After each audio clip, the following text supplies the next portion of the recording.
guys, welcome to my channel. Here we are, meron tayong bagong artista na nakuha ngayon. So eto, isusurpresa ko kayo. Eto yung ating bagong recruit. Ayan.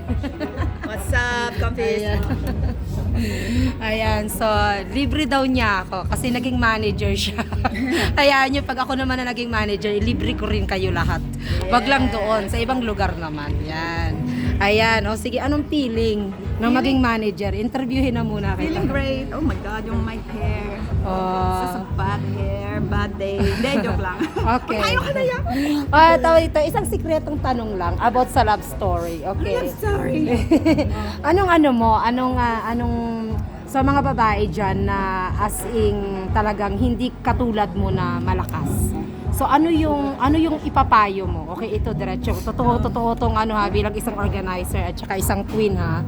Okay. So totoong interview to. Okay. So